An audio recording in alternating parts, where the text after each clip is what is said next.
પ્રભુ તમારા સૌના અંતરમાં વસો. મારા પ્રભુએ સોંપેલી સેવા એમાં ભાગ 33 હું રજૂ કરતા ખૂબ આનંદની લાગણી અનુભવું છું. અને આપ સર્વ જેઓ મને ઉત્તેજન આપો છો તે સર્વનો હું આ સમયે ખૂબ આભાર એ માનું છું.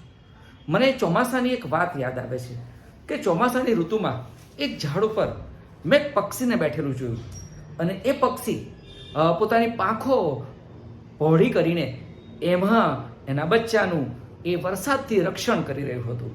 અને ખરેખર એ માં એ પોતાના બાળકની કેટલી કાળજી રાખે છે અને એ મેં નોંધ્યું.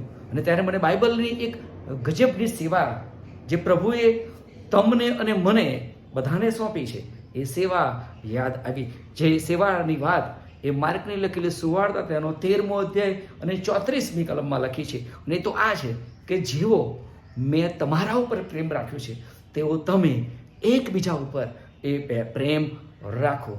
પહેલી બાબત એમ કહીશ કે જે પ્રેમ રાખે છે તે દરકાર કરે છે, સંભાળ રાખે છે. અને પવિત્ર બાઇબલમાં પહેલો રાજા અને તેનો 17મો અધ્યાયમાં આ પ્રમાણે લખેલું છે કે એક બનાવ નોંધવામાં આવે છે, સત્ય ઘટના, કે આહાબ રાજાને એલિયા પ્રબોધક એમ કહે છે કે તે ઈશ્વરની નજરમાં જે ભૂંડું હતું તે કર્યું છે, એટલે કે તે નિર્જીવ મૂર્તિઓની પૂજા કરી છે.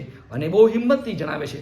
અને રાજાના ક્રોધથી બચવા માટે એ એલિયા જે હતો એ કરીંથ નાણામાં સંતાઈ રહે છે.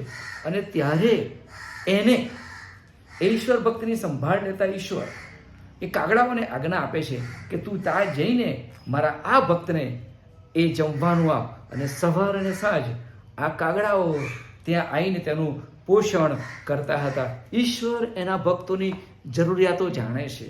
તમારે ઘરની જરૂરિયાત છે, તમારે ખોરાકની જરૂરિયાત છે, તમારે નોકરીની જરૂરિયાત છે, તમારે બાળકોની જરૂરિયાત છે. પ્રભુ બધું જાણે છે. અને જરૂરિયાતો પ્રભુ તમને પ્રેમ કરે છે માટે પૂર્ણ કરે છે. અને બહુ સાચી વાત છે વલાઓ. અને ઘણી વખત આપણે પણ આ નાતાલના દિવસોમાં જરૂરિયાતમંદ લોકોને મદદ કરીએ, એમને સહાય કરીએ, કોઈ પબ્લિસિટી વગર, કોઈ જાહેરાત કર્યા વગર. કારણ કે બાઇબલ તો એવું કહે છે કે જ્યારે તું તારા જમણા હાથથી દાન કર, તારો ડાબો હાથ ન જાણવો જોઈએ. અને વલાઓ એવી રીતે આપણે બીજાને મદદ કરીએ. અને બીજી બાબત કહીશ, જે પ્રેમ કરે છે એ બીજાને સ્વીકારે છે, બીજાને માફ કરે છે. અને એની વાત યોહાનની સુવાર્તાના 15મા અધ્યાયમાં લખવામાં છે. એક માણસને કહે છે કે 2 દીકરા હતા અને એમાંનો નાનો એના બાપા પાસે મિલકતનો ભાગ માગીને એ દૂર દેશમાં ચાલ્યો ગયો. અને ત્યાં એ પૈસા એને વેડફી નાખ્યા. પોતાના પિતા પાસે જ્યારે પાછો આવે છે અને ત્યારે એને પિતા એનો સ્વીકાર કરે છે, એને માફી આપે છે. અને આ પ્રેમ છે. અને આવો પ્રેમ આજના 3 દિવસોમાં આપણે પણ દર્શાવીએ. જો મા બાપ આપણાથી દૂર છે, કે બાળકો આપણાથી દૂર છે, સગાવાલા આપણાથી કોઈ દૂર છે, જીવનની વચમાં આપણે તિરાડો પડી ગઈ છે, સંબંધો બગડી ગયા છે, તો આ નાતાલના પર્વમાં આનંદથી એમની સાથે વાત કરીએ, પરસ્પર એકબીજાની માફી માંગી લઈએ.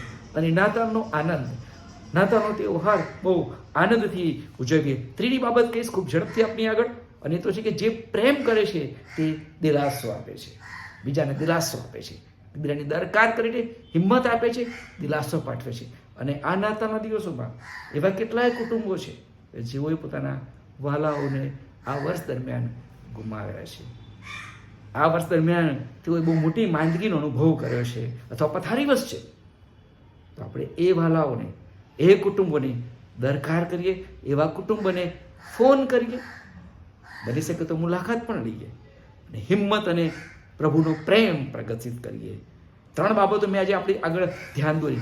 જે પ્રેમ કરે છે તે સંભાળ કરે છે, દરકાર કહે છે, અને જે પ્રેમ કરે છે તે બીજાનો સ્વીકાર કરે છે, માફી આપે છે. અને ત્રીજી બાબત કે જે પ્રેમ કરે છે તે બીજાને દિલાસોને આશ્વાસન પૂરો પાડે છે. મારો વાલો ઈસુ આપણને બધાને એકબીજાની આવી જ રીતે પ્રેમ દર્શાવી શકીએ માટે પ્રભુ આપણને બધાને તેની કૃપા આપે. ફરી આવતા શુક્રવારે આપણે મળીશું. ત્યાં સુધી મારો વાલો ઈસુ તમારી બધાની સંભાળ રાખે, તમને બધાને આશીર્વાદ આપે, તમને બધા ઉપર પ્રભુની કૃપા એ ચાલુ રહે.